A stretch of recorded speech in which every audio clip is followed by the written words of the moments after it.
पीने का मजा पहले से भी ज्यादा आ रहा है। हाँ राधा, तुमने बिल्कुल ठीक कहा। आज ठंड पहले से भी ज्यादा है और चाय का भी आज बहुत मजा आ रहा है। जमींदार और उसकी पत्नी राधा दोनों बातें कर रहे थे कि तभी वहाँ से गांव का एक आदमी जिसका नाम मोहन था अपने कंधे पर लकड़ियों का एक गट्ठर उठाए जा रहा था। उसे देखते ही जमींदार ने अपनी पत्नी राधा से कहा, राधा, ये मोहन इतनी ठंड में ये लकड़ियों का गट्ठर कहाँ ले जा रहा है? मुझे तो लगता है कि सर्दी बहुत ज्यादा है, इसलिए मोहन ये लकड़ियां जंगल से काट कर लाया है और अब इन्हें अपने घर ले जा रहा है। अच्छा राधा, तुम यहीं पर चाय का मजा लो, मैं अभी मोहन से मिलकर आता हूँ। इतना कहकर जमींदार हरिराम मोहन के पास चला गया और जाकर उसे गुस्से से कहा, मोहन, ये जो लकड़ियाँ तुम जंगल से काट कर लाए हो, ये तुमने किसकी अनुमति से काटी है? तुमने एक बार भी मुझसे नहीं पूछा कि जंगल से लकड़ियाँ लानी चाहिए या नहीं। अब ये लकड़ियाँ यहीं रख दो और खाली हाथ वापस घर चले जाओ। जमींदार साहब, आप ये क्या कह रहे हैं? जंगल तो पूरे गांव वालों का है। जंगल से लकड़ियां काटने के लिए आपकी इजाजत लेना क्यों जरूरी है? जब जंगल सबका है तो जिसका मन चाहे लकड़ियां काट कर ले जाए। ये जंगल मेरा है क्योंकि मैं इस गांव का जमींदार हूँ, इसलिए मेरी इजाजत के बिना तुम लोगों को लकड़ियां काटना मना है। अब जो लकड़ियां तुम जंगल से काट कर लाए हो उन्हें यहीं रख दो, वरना उनकी कीमत दो, तभी तुम उन्हें अपने साथ ले जा सकते हो। जमींदार की बात सुनकर मोहन की आंखों में आंसू आ गए। नमी भरी टूटी हुई आवाज में वह बोला, जमींदार साहब, ऐसा मत कहिए। आप जानते हैं ठंड का कहर बहुत ज्यादा है, कोई काम ठीक से हो ही नहीं रहा। सारा मजदूरी का काम बंद पड़ा है और मेरे पास इसके अलावा कोई दूसरा काम नहीं है। मैं ये लकड़ियां इतनी कड़की ठंड में मेहनत करके काट कर लाया हूँ। अगर मैं ये भी आपको दे दूं या इनके पैसे आपको चुका दूं तो फिर मुझे क्या फायदा होगा? मैं अपने बच्चों का पेट कैसे पालूंगा जमींदार साहब? मोहन, अगर तुमने मुझे अभी पैसे नहीं दिए तो मैं तुम्हें पूरे गांव वालों से पिटवाऊंगा और बेइज्जत भी करवाऊंगा। इससे अच्छा है कि तुम मुझे इन लकड़ियों के पैसे दे दो और फिर ये लकड़ियां अपने घर लेकर चले जाओ। मोहन ने जमींदार को पैसे दे दिए, फिर वहाँ से लकड़ियों का गट्ठर उठाया और अपने घर चला गया। इसके बाद जमींदार वापस अपनी हवेली में आया और जाकर अपनी पत्नी के पास बैठ गया। ये कहानी काली पहाड़ी के पास बसे हुए गांव रामपुर और ठंड के कहर की है। इस गांव में हरिराम नाम का एक जमींदार रहता था। वह बहुत अमीर और बेहद लालची इंसान था। वह गांव वालों का गलत फायदा उठाता था, उनकी जमीनों पर कब्जा कर लेता था और जरूरतमंदों को कर्ज देकर उनकी जमीन अपने नाम करवा लेता था। जो भी उससे कर्ज लेने आता वह उसकी जमीन हथिया लेता और बाद में उसी व्यक्ति से उसकी ही जमीन पर काम करवाता था। एक दिन जमींदार अपने घर में अपनी पत्नी के साथ बैठा था कि तभी काम वाली उसके पास आई और बोली, मैम साहब, ठंड बहुत बढ़ गई है। काम करने के लिए अगर थोड़ा गर्म पानी मिल जाता तो अच्छा होता। ठंडे पानी में काम करते करते मेरे हाथ नीले पड़ गए हैं। पारो, अंदर चूल्हे पर जाकर पानी गर्म कर लो और फिर उसी से अपना काम कर लेना। अरे, काम करने के लिए गर्म पानी की क्या जरूरत है? अपने घर पर भी तो ठंडे पानी से ही काम करती होगी ना, तो यहाँ करने में क्या परेशानी है? नहीं जमींदार जी, मेरे घर वाले मुझे ठंडे पानी से काम करने नहीं देते। मैं तो घर पर चूल्हे पर गर्म किए हुए पानी से ही काम करती हूँ। अब आप ही देखिए ना, कैसी दांत किटकिटाने वाली ठंड है। ऐसे में अगर ठंडे पानी से काम करूंगी तो बीमार पड़ जाऊंगी ना। अच्छा, आई बड़ी बीमार होने वाली।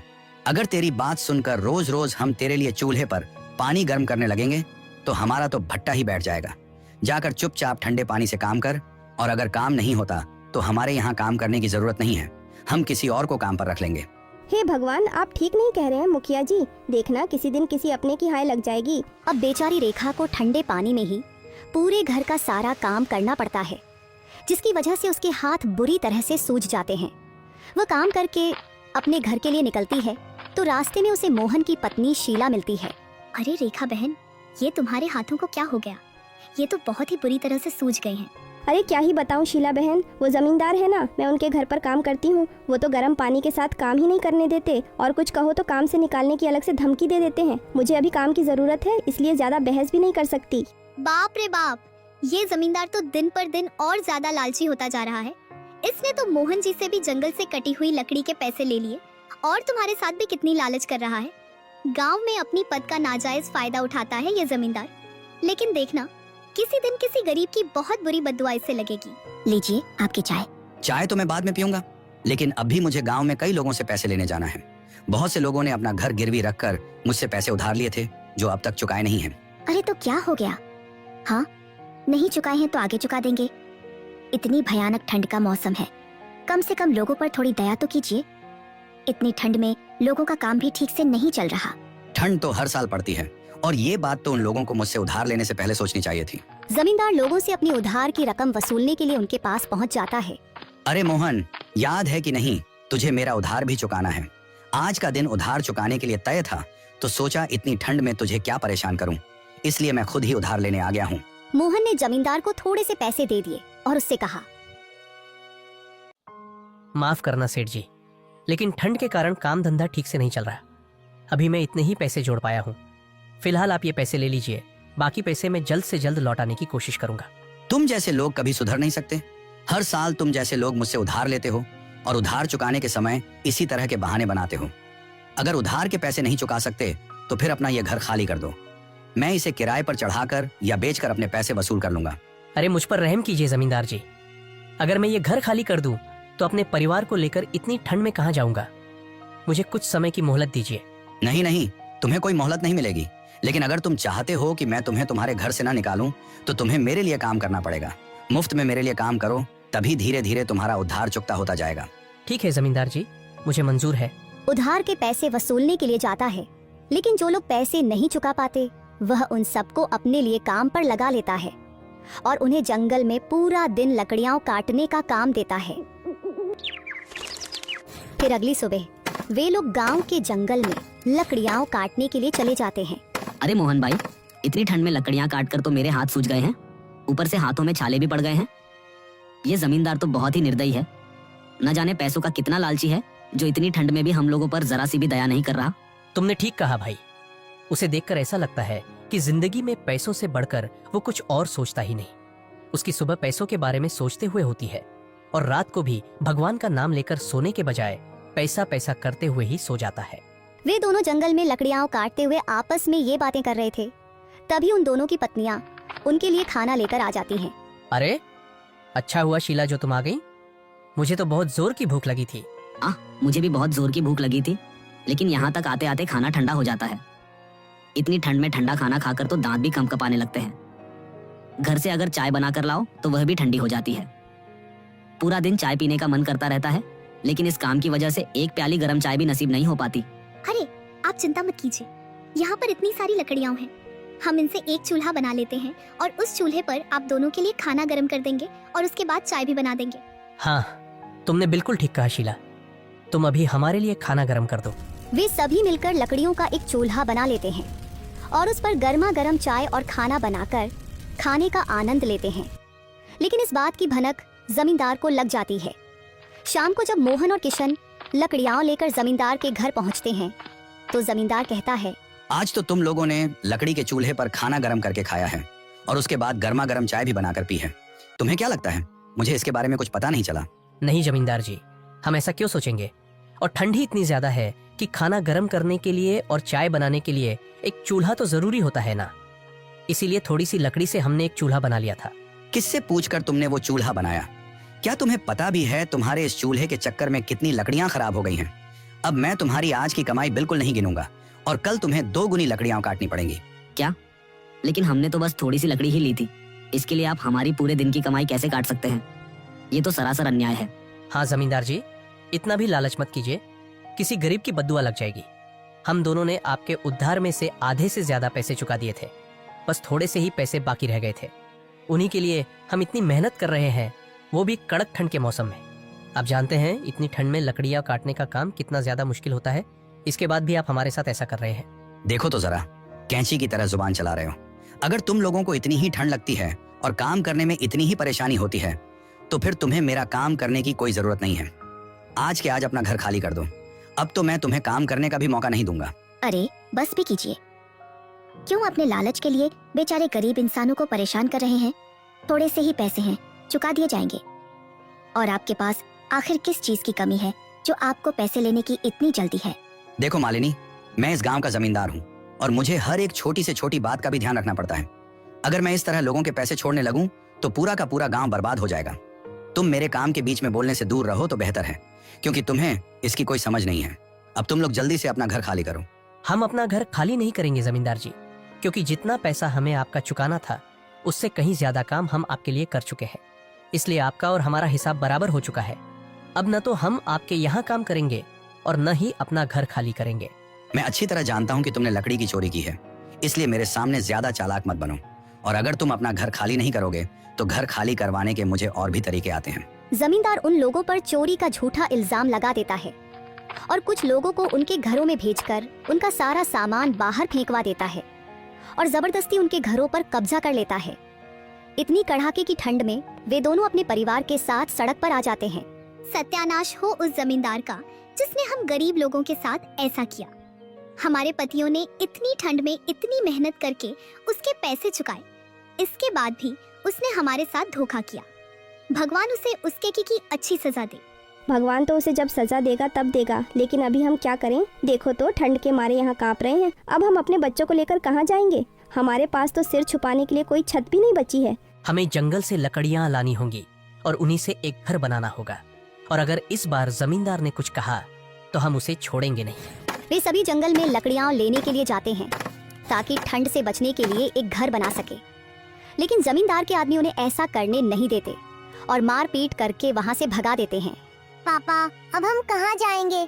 मुझे बहुत ठंड लग रही है। चलो ना, हम चाचा के घर चलते हैं। नहीं बेटा, तुम्हारे चाचा का घर यहाँ से बहुत दूर है, इसलिए हम वहाँ नहीं जा सकते। और वैसे भी तुम्हारे चाचा हमें अपने घर में रहने नहीं देंगे। हमें तो कुछ और ही सोचना होगा। उन लोगों को रात बिताने के लिए भी कोई जगह नहीं मिलती। उनके पास सिर्फ रजाइयाँ और कंबल होते हैं, तो वे एक पेड़ के नीचे गद्दे बिछाकर रजाई ओढ़कर लेट जाते हैं। लेकिन रात को बारिश आ जाती है, जिसकी वजह से उनकी रजाइयाँ, कंबल और गद्दे सब कुछ भीग जाता है। हे भगवान, क्या ठंड से पहले ही कम कहर मचा हुआ था कि इतनी ठंड में बारिश भी करा दी? अब तो सारी रजाइयाँ और गद्दे भी भीग गए हैं। अब हम ठंड से अपना बचाव कैसे करेंगे? माँ, मुझे बहुत ठंड लग रही है। मुझे ऐसा लग रहा है कि मेरी तबीयत खराब हो रही है। क्या हुआ बेटा? जरा इधर आओ, मुझे तुम्हारा माथा छूकर देखने दो। शीला अपने बेटे का माथा छूकर देखती है तो उसका माथा बुखार की वजह से पूरी तरह तप रहा होता है। अरे, तुम्हें तो बहुत तेज बुखार है बेटा। मोहन जी, हमें अभी के अभी राजू को अस्पताल लेकर जाना होगा। सिर्फ राजू को ही नहीं, शीला बहन, मोनू को भी बुखार हो गया है। दोनों बच्चों को डॉक्टर के पास ले जाना होगा। वे लोग जल्दी से मोनू और राजू को डॉक्टर के पास ले जाते हैं और उनके पास जितने भी पैसे होते हैं वे सब अपने बच्चों की दवा दिलवाने में खर्च कर देते हैं। तभी डॉक्टर कहता है, इन दवाओं से कुछ देर के लिए आपके बच्चों का बुखार ठीक हो सकता है, लेकिन ठंड की वजह से ये बहुत ज्यादा बीमार हो गए हैं। इन्हें कुछ दिनों के लिए अस्पताल में ही भर्ती रखना होगा। अपने अपने थोड़े थोड़े पैसे मिलाकर अपने बच्चों को अस्पताल में भर्ती करवा देते हैं।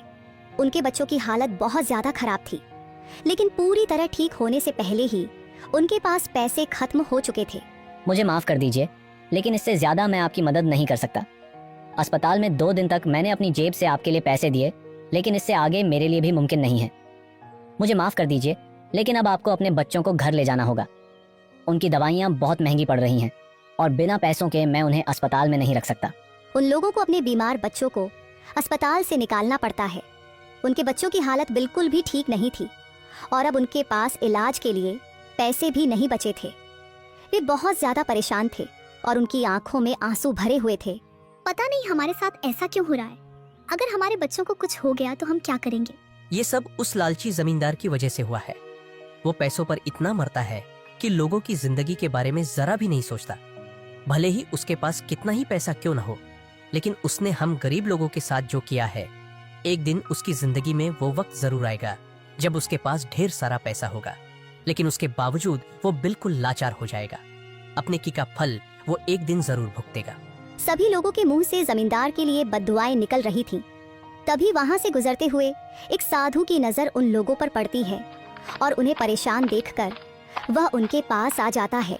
क्या बात है बेटा, मुझे तुम लोग बहुत परेशान लग रहे हो। साधु बाबा के पूछने पर मोहन उन्हें सारी बातें बता देता है। तब साधु बाबा उनसे कहते हैं, तुम चिंता मत करो बेटा, तुम सब मेरे साथ चलो। जो उस लालची जमींदार ने किया है उसका परिणाम उसे बहुत जल्द मिलेगा।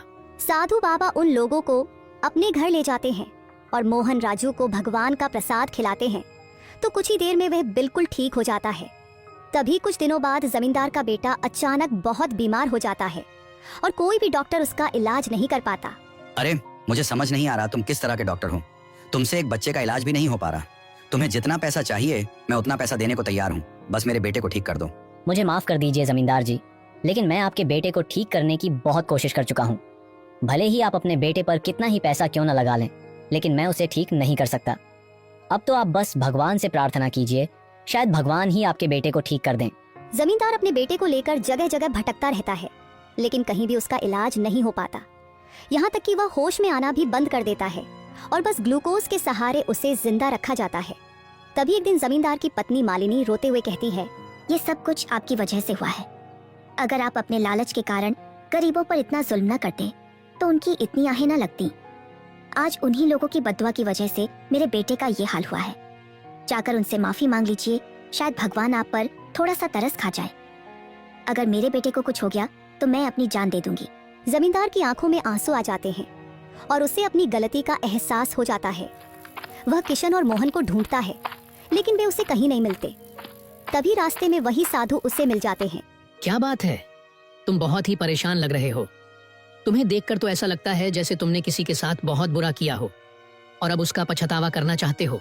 हाँ बाबा, आपने बिल्कुल ठीक कहा। मैंने बहुत से लोगों के साथ बुरा किया है और आज उसी की सजा मेरे बेटे को भुगतनी पड़ रही है। जमींदार की बात सुनकर साधु बाबा सब कुछ समझ जाते हैं और वे उसे मोहन और किशन के पास ले जाते हैं। उन्होंने साधु बाबा के आश्रम के पास ही अपनी घास की झोपड़ियां बना ली थीं। जमींदार उन दोनों के पास उनसे माफी मांगने जाता है। मुझे माफ कर दो, मैंने अपने लालच की वजह से तुम लोगों के साथ बहुत बुरा किया। मैंने गरीबों की इतनी आहें ली कि आज उसी कारण मेरे बेटे की हालत इतनी दर्दनाक हो गई है। ये सब कहते हुए जमींदार रोने लगता है तो मोहन की पत्नी कहती है, तुमने जो गरीब लोगों के साथ किया उसकी सजा तुम्हारे बेटे को नहीं मिलनी चाहिए थी। तुम्हारा बेटा ठीक हो जाए, इसके लिए हम भगवान से प्रार्थना करेंगे, लेकिन आगे से कभी किसी गरीब के साथ ऐसा मत करना। जब भगवान कर्मों का हिसाब करने बैठते हैं तो राजा को रंक और रंक को राजा बनाने में जरा भी समय नहीं लगता। तुम साधु बाबा के पास जाकर उनसे भगवान का प्रसाद ले लो और वह अपने बेटे को खिला देना। भगवान के प्रसाद से हमारे बच्चे भी ठीक हो गए हैं तो तुम्हारा बेटा भी जरूर ठीक हो जाएगा। जमींदार सबके सामने हाथ जोड़कर उनसे माफी मांगता हुआ वहां से चला जाता है और साधु बाबा से भगवान का प्रसाद लेकर अपने बेटे को खिला देता है। मोहन और किशन का परिवार भी जमींदार के बेटे के लिए प्रार्थना करता है और कुछ ही देर में जमींदार का बेटा बिल्कुल ठीक हो जाता है। जमींदार को अपने किए का अच्छा फल मिलता है और उस दिन के बाद वह कभी भी अपने लालच के कारण किसी गरीब के साथ ऐसा नहीं करता। वह खुद को सुधार कर नेकी के रास्ते पर चल पड़ता है और आज तक जिन गरीब लोगों के साथ उसने गलत किया था वह अपनी सारी गलतियों को सुधार देता है।